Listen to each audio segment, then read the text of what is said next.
2. Tom, a married man. Thomas James walked into my Encino office. A strikingly handsome man, about 6 feet tall. His face was smooth, tan, well scrubbed and moisturized. His eyes were an intense blue that matched the pastel color of his polo shirt. He was wearing crisp chino pants and polished brown loafers. I offered my hand and gave him a smile. Tom returned my greeting with a quick, forceful handshake, then dropped his lanky frame into the tapestry print chair toward which I had motioned him. As he settled into his seat, his eyes swept over the room as if to size it up. Then, evidently having satisfied his curiosity, he drew a pack of Camels from his jacket pocket, leaned forward, and began.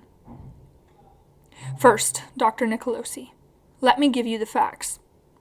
I'm 40 years old.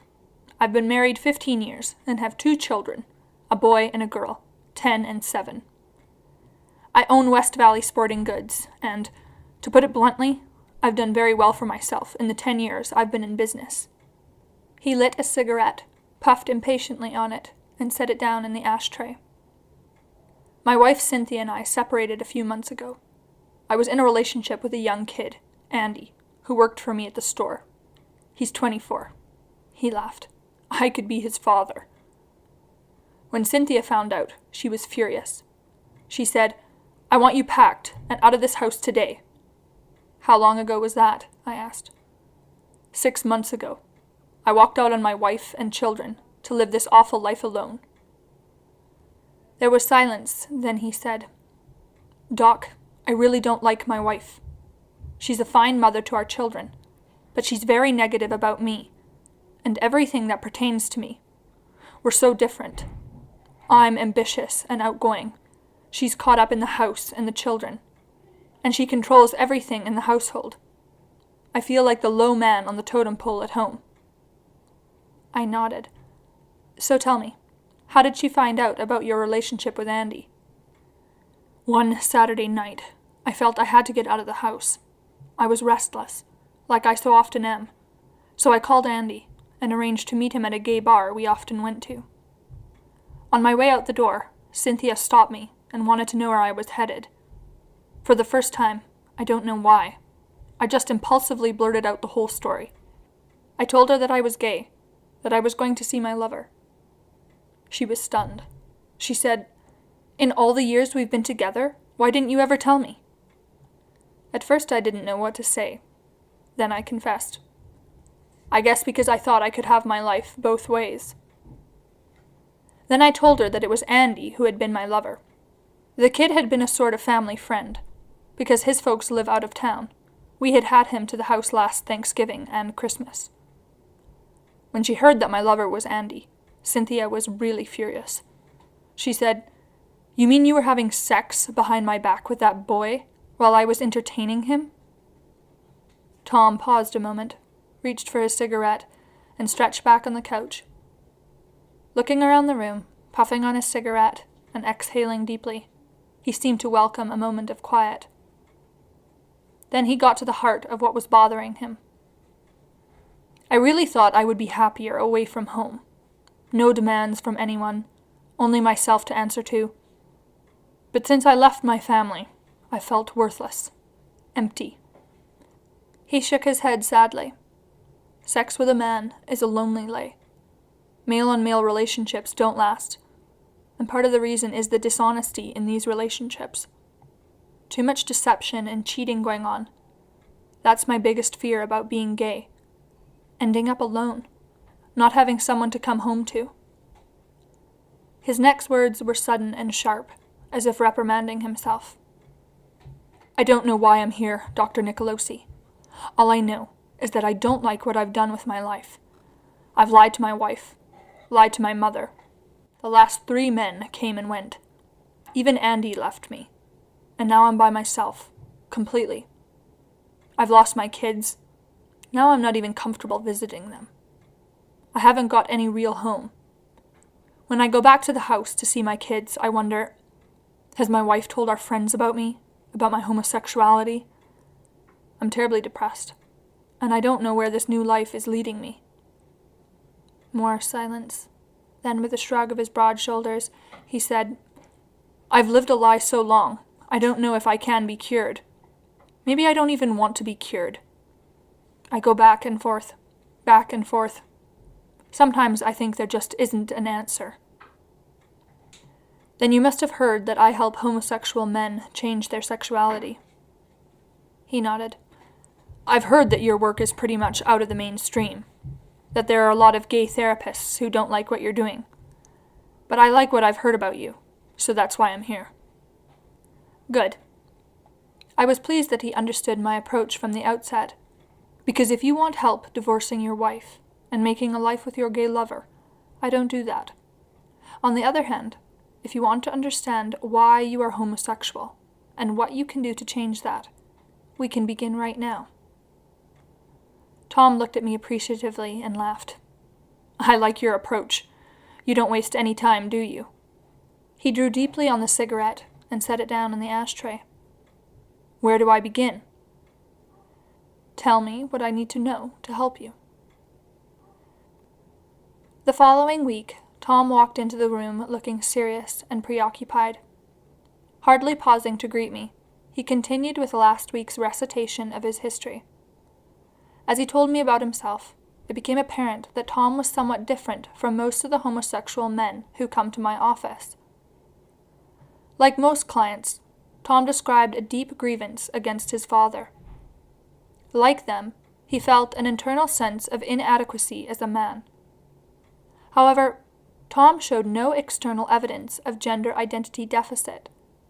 He did not have assertion problems with other men, and he dealt forcefully with others in conducting business. He was generally energetic in pursuing what he wanted.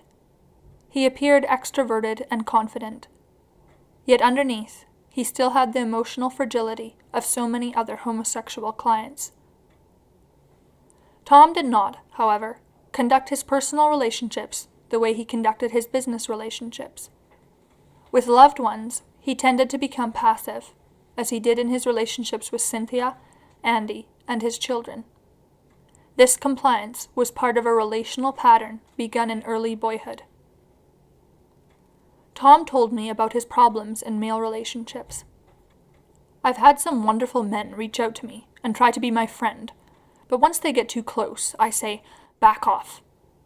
I like it better when I can hold them at arm's length, when they're younger or less powerful, and I can control them." With an ironic laugh, "I guess that's why I feel so free at work. I'm the boss there." "But then, I just don't know," he continued. "As much as I need that feeling of being in control, something seems to get out of control as soon as sex becomes a part of things. You know," he added, "once you sexualize your feelings for a man, you can never really be friends. It's a love him and leave him life." His voice became serious. "I figure therapy is the only intimacy I will ever have with another man, without sexualizing the relationship." "That's an excellent insight," I said. "In fact, that's the essence of reparative therapy. Learning how to build intimate, non-sexual male relationships. Because like most homosexuals, you have much more than just a sexual problem. You need something from other men. What are those basic needs you seek to gratify in a male relationship?" He thought a minute, then answered abruptly, "I need to be liked." His voice was earnest, wanting me to understand the intensity of his need.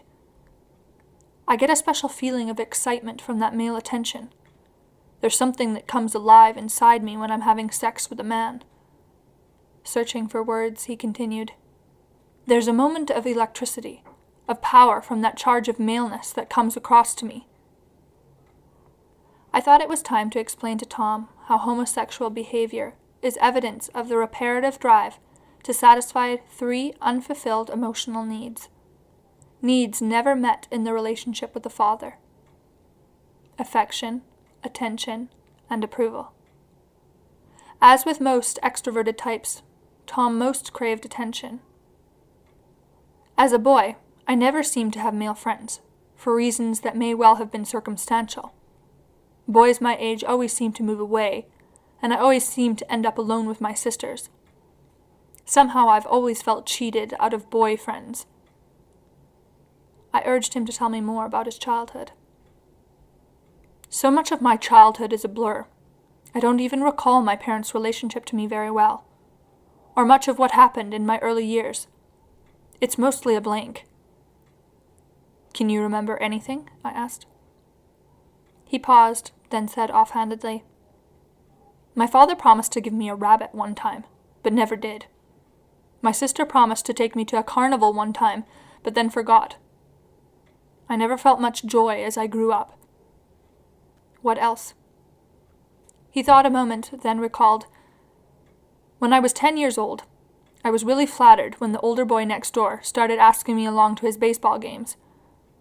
Later, he got me involved in sexual games and things. That's interesting, I remarked. What's interesting? That the only memories you can come up with are about betrayal. Tom laughed bitterly. It must be my frame of mind because of my breakup with Andy. I heard him trying to minimize the importance of my interpretation, and told him I disagreed that this was behind the particular collection of memories. In fact, disappointment and betrayal in childhood is a repeated theme in the lives of my clients. In adulthood, there remains a fear of feeling vulnerable. I asked, Did you feel as you grew up that you somehow had to compromise your identity? Did your mother or father somehow convey to you that in order to receive their love or attention, you had to be different for their sake? A questioning expression crossed those penetrating blue eyes. I can't really say. I don't recall their relationship to me or what happened in my childhood. It's mostly a blank. I wasn't surprised. Used children typically have hazy childhood memories, since their true selves were long ago buried in favor of the false selves they've learned to adopt. I knew that as Tom came to trust me more, the memories would flow. But it was clear that for now he needed simply to continue talking, so I decided not to pursue this particular issue.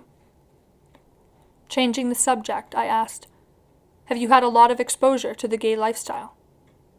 Quite a bit, he said. I've experienced as many facets of it as I possibly could. The trendy bars, the weekend trips to Castro Street in San Francisco. I even spent a week on a gay cruise ship once.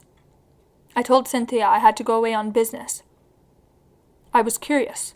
I wanted to try everything. What have you seen? What have you come away with? Well, from my experience, I found there's a lot of unhappiness.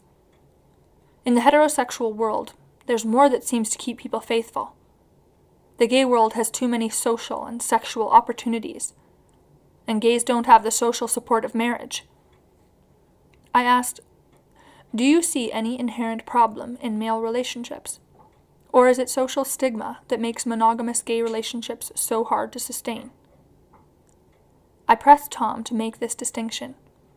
A man who thinks the unhappiness in gay relationships is solely due to society's stigma will not be a candidate for reparative therapy.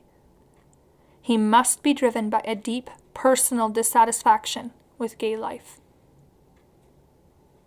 There is something inherently difficult about gay relationships, Tom said, conceding. It's probably more than society's judgment. Then he admitted, It's about two men together. Tom proceeded to share some insights that only a man who had lived a double life could offer. Men have a tendency to be less giving, not to give as willingly and spontaneously as women do. Women seem secure enough to place themselves in a secondary role. Often they think of their man ahead of themselves. They seem less burdened by their egos. He continued, Men have a tendency to be frightened of intimacy. Do you think the depth of intimacy between two men can ever go as deeply as that between a man and a woman? I asked. His answer got to the real difference. I don't think so. Because women bring something complementary to the relationship. They balance out the qualities the man brings to it. I pointed out to him that he was in a good position to know, since he had experienced both. Then I asked, "Can you describe how sex between men is different from sex between men and women?" "The sexual experience with men is more," he searched for the word, "more sexual. This sounds strange to say, but sex with women is more tame, more inhibited. There is more raw animal turn-on with a man, while with a woman it's more emotional, more of a total experience." He went on, "There's another big difference. In many, if not most, gay experiences, the sex starts right at the beginning. Two men together tend to want sex immediately." "And then what happens?" I asked. "From my experience, the sexual aspect of the relationship doesn't generally maintain itself. In most cases, the relationship fizzles out quickly." "That seems to support a lot of the research on gay relationships," I said. Then I asked, "How sexually involved have you been with men?" "Sex with men really dominated my thoughts when I was much younger. It started when my older brother had sex with me when I was 8. Then there was a kid next door on and off for about a year. After that, there were 2 guys in high school, then a couple in college. Then I fell in love with Cynthia, and I was faithful to her for 5 years, until our daughter was born. It was shortly after that Andy came into my life."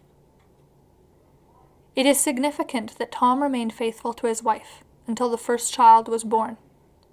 It is a common pattern for a husband's homosexual behavior to surface as a problem when the wife becomes pregnant with the first child. This has to do with the need to flee from responsibilities. In this instance, the impending responsibility of parenthood. The man struggling with homosexual impulses feels overwhelmed by the demands of his role as a husband and father. These feelings seem to be a part of a more general tendency to avoid relational responsibility, which is a frequently seen problem among men struggling with homosexuality.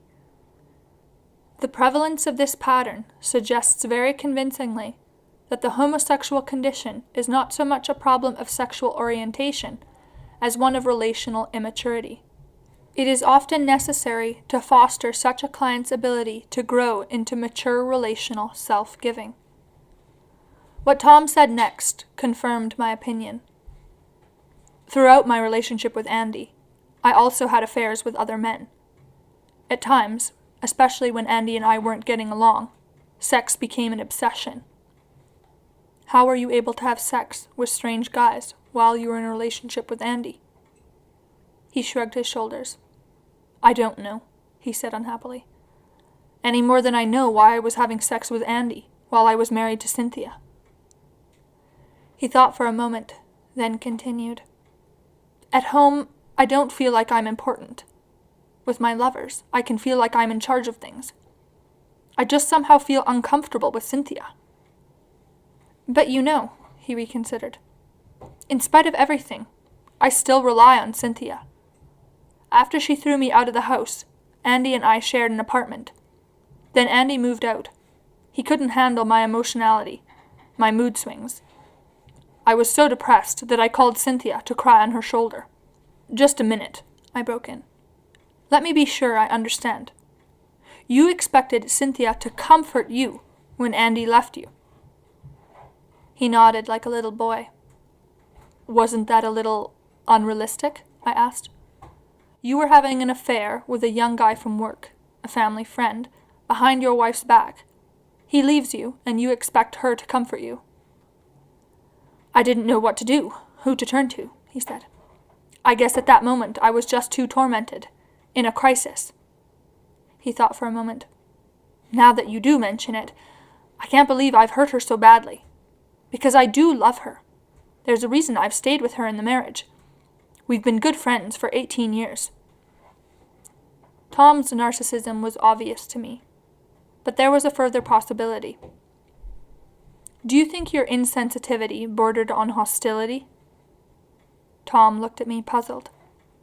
He remained silent for what seemed a long while, and then said, "When I think back, I guess it's pretty obvious."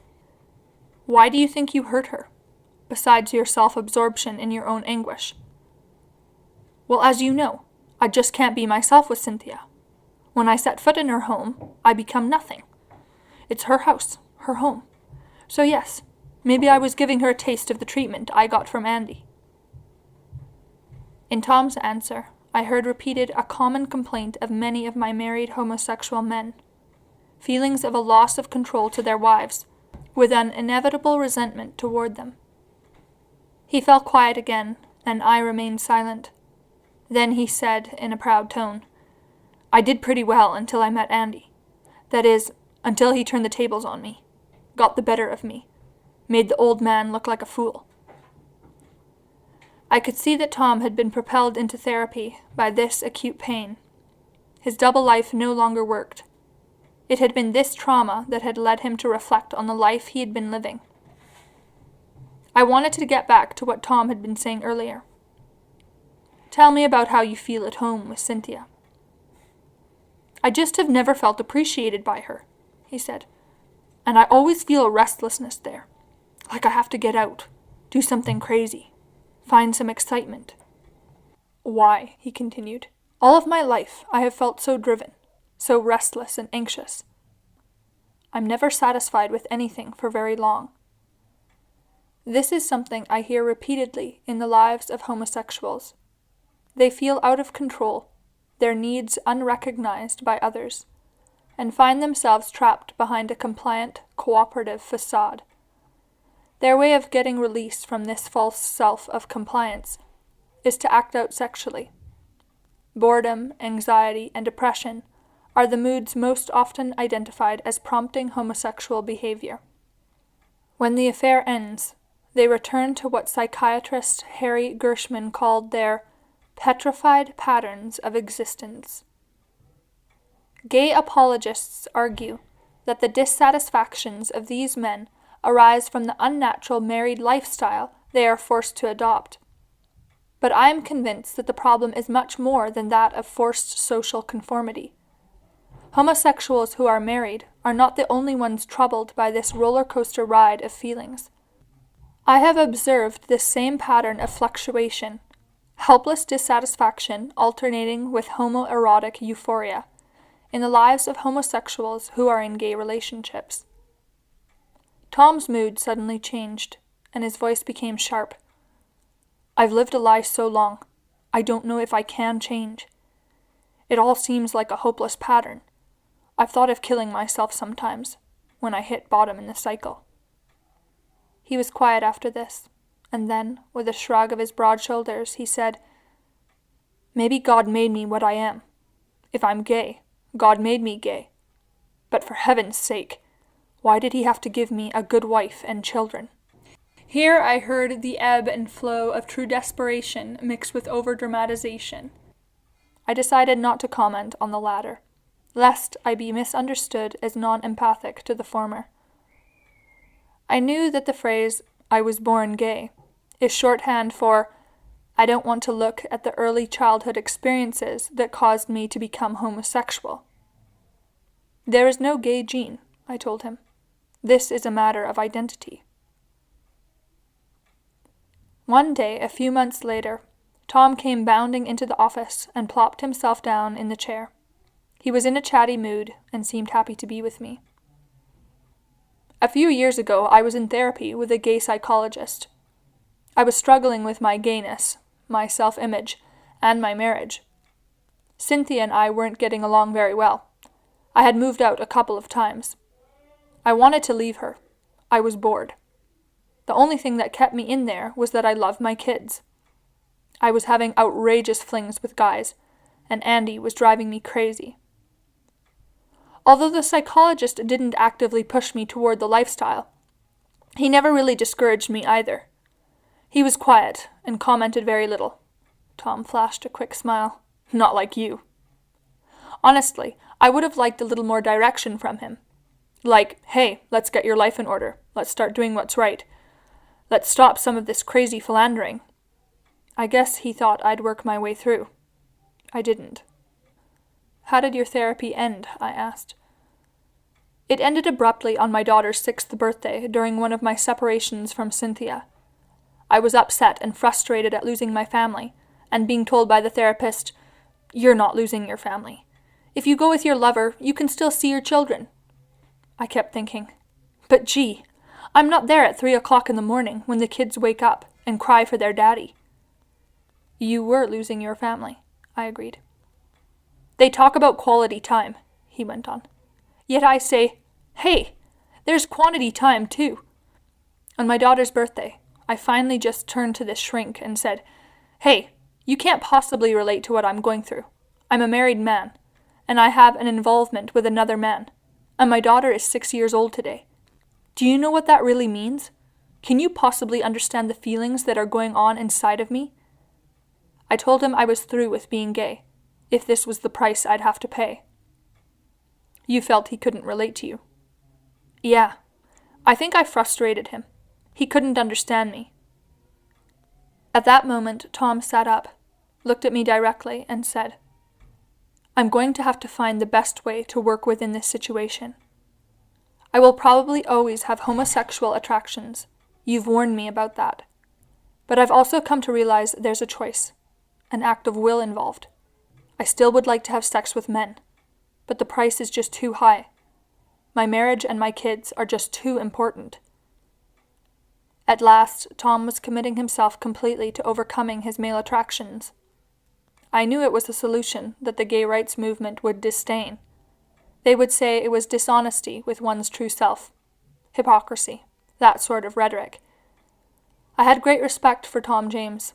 He had chosen the tough road, yet I believe it was the right one. Tom came twice a week, regularly. Fighting the late afternoon Los Angeles freeway traffic, he somehow managed to appear punctually for his sessions. Usually he arrived eager to talk, but one day he shuffled in disconsolately and collapsed into his usual chair. I've got to do something about my life. I still haven't any real home, and I'm staying in a dumpy hotel. I'm lonely, and I'm really depressed. Tom obviously had to have some clear direction. I asked, have you ever had a close male friendship? I think I have, he said. But as Tom recounted his friendships, it became clear that although he had many acquaintances, he had no real friends. Although he was outgoing, friendly, extroverted, even entertaining, no one really knew him. He tended to hide behind a gregarious facade. I said, you've never had a comfortable, trusting friendship with a man with whom you could truly be yourself. Rather, the sexual element has always short-circuited friendships by making contact fast and impersonal. I truly believed Andy was my best friend, he continued. But looking back, it's clear that that was an illusion. We had an unbalanced relationship. I was his boss, and so much older. I could have been his father. The more I think about it, the more I realize that he used those things to his advantage. Tom fell silent for a moment, then added with a sigh, I guess we both used each other. And you know what, Joe? I've been thinking. I've been using homosexuality as an excuse, a cop-out. What do you mean? I asked. When I get rid of the gay label, I have to face life, face myself. I've been using my problem as a way of not growing up. I waited for him to continue. Oh, I don't have to meet my responsibilities. I don't have to think about my family, about others. I'm gay. His tone was one of angry self-mockery. It is not uncommon for men to discover in the course of treatment that they find a sense of safety, of justifiable retreat from the challenges of responsible adulthood when they claim the label gay for themselves. For some men, this identity serves as a defense against the anxieties of man-woman intimacy and other adult challenges. Tom, too, used the label of gay to free himself from a burdensome sense of responsibility.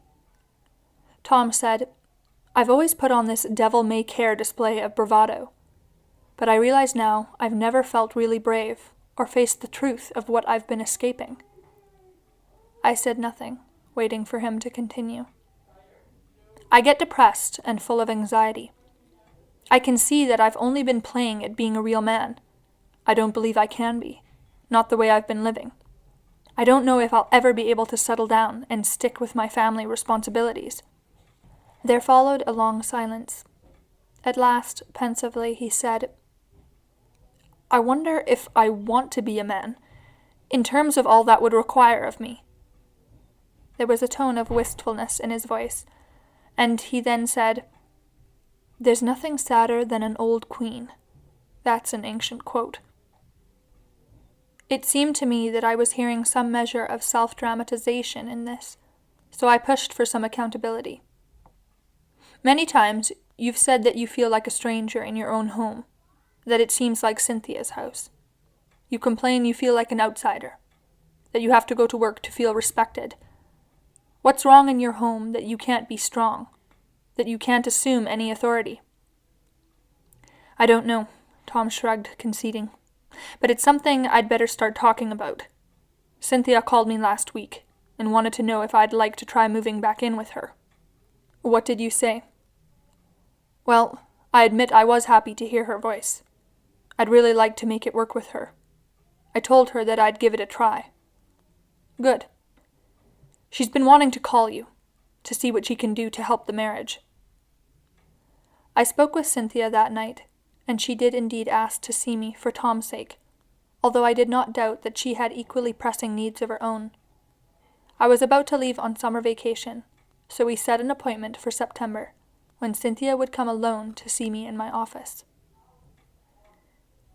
After hearing Tom describe their home life as so boring and tedious, I was surprised when I finally met Cynthia to find her to be a charming, outgoing, well-dressed blonde. Then again, knowing the importance Tom placed on appearances, I should have expected his wife to be strikingly attractive. Even though Cynthia and I had never before met, we greeted each other when we met for her appointment like we were old friends. That sense of immediate familiarity came no doubt from the fact that we both knew the same man intimately. Further, she saw in me an ally. I was not just a neutral therapist. I was for the marriage and the diminishment of Tom's homosexuality. Some psychotherapists suggest to clients that a wife should be able to accept the husband's homosexual affairs. They rationalize such absurd advice with talk about respecting the husband's true bisexual nature. I have never believed that there is such a thing as bisexuality. For me, a so-called bisexual is someone who has not resolved his homosexuality. Cynthia began by assuring me that she had come to help Tom. I urged her to talk about herself and her own background. She had her own story. Her father was alcoholic, her mother inadequate and emotionally fragile. I could understand why she would have been drawn to the energy and self-possession Tom radiated. Cynthia told me about the night she learned the truth about Tom's sexuality.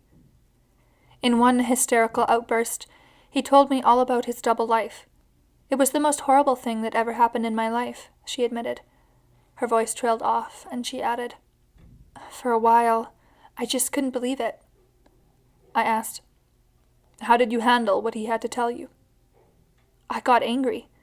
It was easier than dealing with my horror. I just couldn't absorb the truth. I asked him to leave immediately. I was so disgusted that I couldn't look at his face. Then afterwards I felt sadness for him, the kids, and myself." "Had you had any inkling that he might have had this problem?" "I only vaguely suspected it," she said. "Before we were married, Tom had told me that he had had some homosexual experiences. I guess I didn't know what to make of that. Over the years, he'd go out at night and come home very late.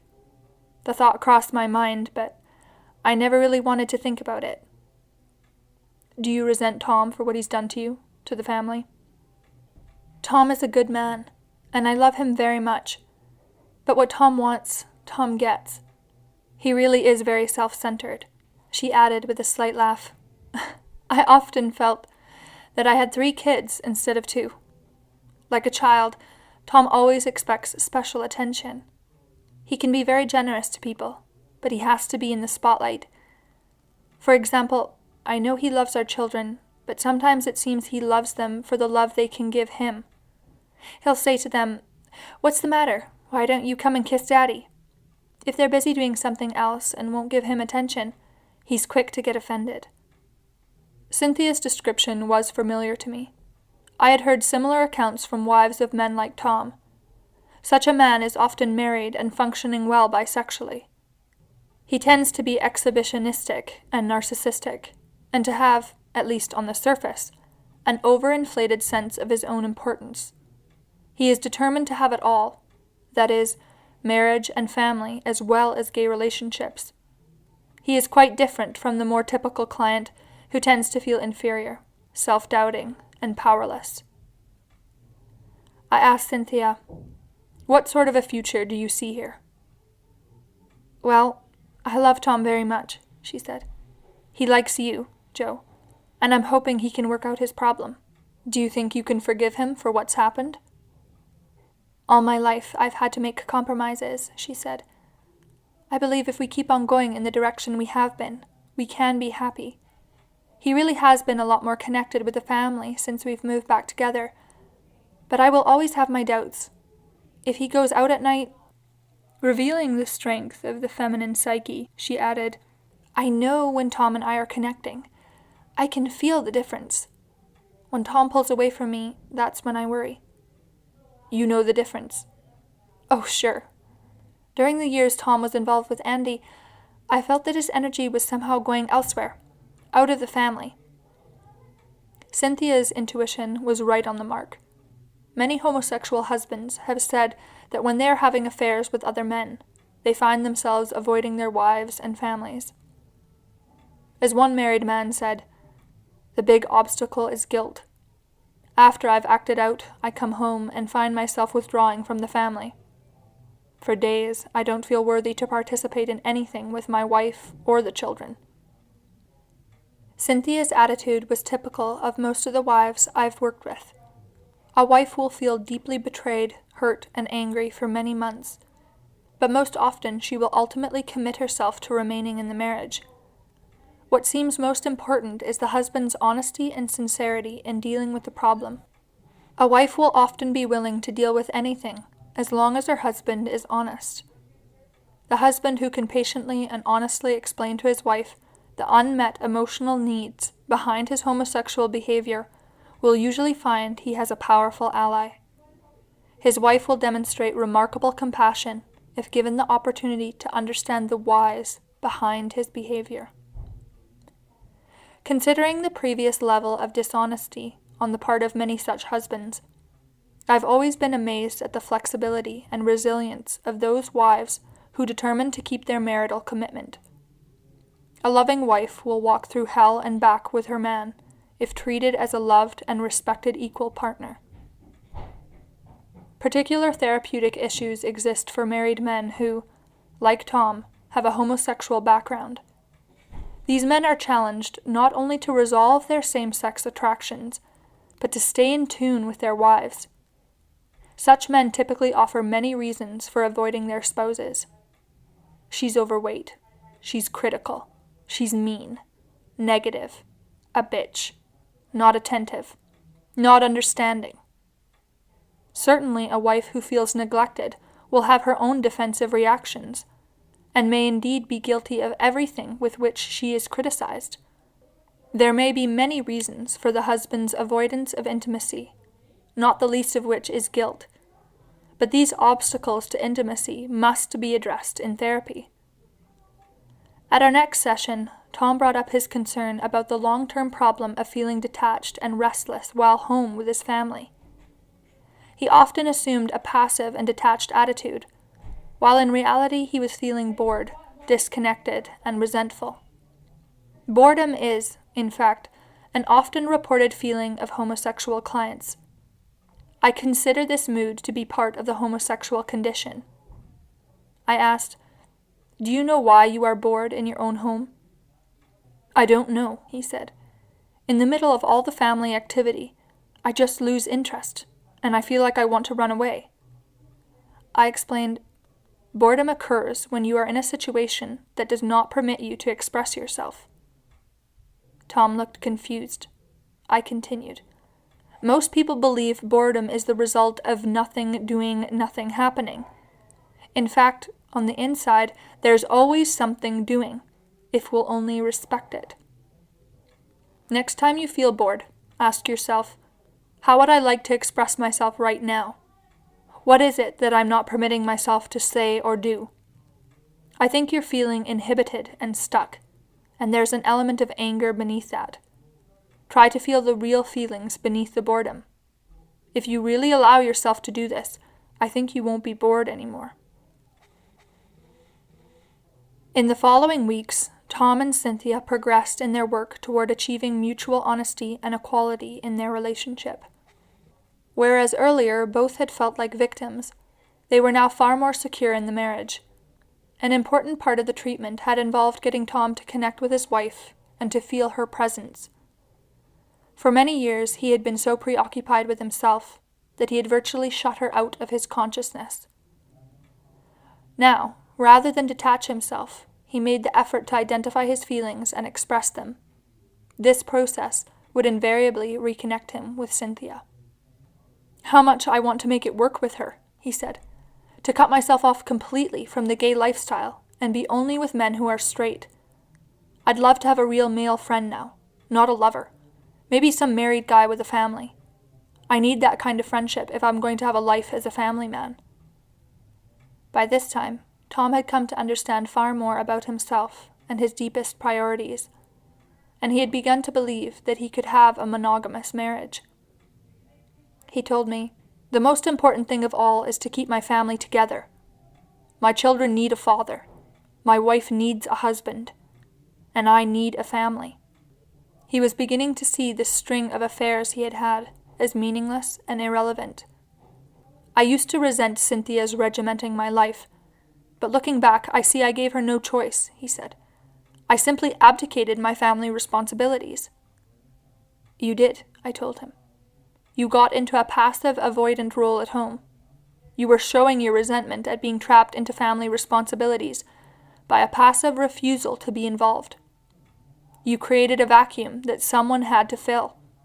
Of course Cynthia stepped in to fill the gap. Then you accused her, unfairly, of being controlling." "Good things have been happening with Cynthia," Tom told me. "She complains sometimes about the house and kids, talking on and on, but then I speak up and let her know how it affects me, and then she catches herself and quietly backs off. She's become very attuned to how I'm feeling. The little fights we have now are nothing compared to what they used to be," he added, "because there's something, somewhere, that feels anchored." "Where?" I challenged. Tom looked confused for a moment, then answered, "In me. I feel more centered, more grounded in my place at home. I always had this sense of wanting to float away, get out of there, to escape to someplace else. I don't feel that so much now, and when I do, I know what it's about." "What is it about?" "It's about not letting myself belong." Tom spoke slowly and thoughtfully, choosing each word carefully. "It's about not being honest with my feelings, and not connecting with the people who are most important to me. For so long, I was feeling isolated and distant from Cynthia." "Just avoiding," I told him. "Yes, I'd pull myself into my shell and tune everyone out." There was a long pause. "But then," he said, "there would be those little moments when grace would break through, and something beautiful would hit me, something about my children, or some quality of Cynthia's, and suddenly I'd see how thin my shell is." One of those moments occurred when Cynthia and I made love, and afterwards she began to cry. My first reaction was, what did I do wrong? The tears were a little unsettling, but she said, "Just hold me." So I knew everything was all right. Then she said, "When I feel this way with you, you open up my heart, and I'm just lying here, completely bare to you. I really want to be totally with you, totally open to you. But when you're distant, not there for us, when I'm left to hold the family together, and I have to be the strong person, I have to make the family work. I have to steel myself, harden myself to take care of business, and get things done for us. I don't really want to take on the masculine role or these masculine qualities." At these times of closeness, Tom continued, when the truth of our lives comes through, I open myself up to her, and she becomes soft and feminine." He sighed. "She opened herself up to me, and it felt good, but it was also frightening, because it leaves her vulnerable to being wounded even more deeply. So it's up to me to work toward a place where I'll never hurt her again." He looked at me gravely. "It's a heavy responsibility." "The other day," he continued, "we were standing in the kitchen, and she asked me, 'If you ever fall again, would you tell me?' I thought about it for a minute, and then told her yes. I wanted to say, 'It won't happen,' but a man can never say never. But I am working toward never falling again, and so I could honestly promise that I would tell her. Everything I've been doing has been leading me forward. I don't feel that despair, that hopelessness any longer. I know exactly what's behind the momentary lapses. When I'm not doing well, I know why I'm not doing well, and I know what I need to do to get back on track again. Understanding the underlying dynamics, the real needs, I see that it's not the male attractions themselves, but something missing within me that gives the male attractions that power. It's not about who's that great-looking guy over there. It's about who I am in here. I'll say to myself," he raised his voice to a dramatic, effeminate pitch, "Oh, I can't possibly resist this temptation. I was born this way." But this is really willfulness on my part. A refusal to go through the necessary thought processes, and a refusal to recall the truth about myself. I permit the fantasy to overwhelm me. Once Tom had seen the truth about himself, he could only pretend to forget. Tom's therapeutic formula depended on 3 things: confronting the unfulfilled emotional needs behind his homosexual behavior, developing non-erotic male friendships, and breaking through the emotional detachment from Cynthia. At Cynthia's request, Tom asked his old lover Andy to leave the store and helped him find work elsewhere.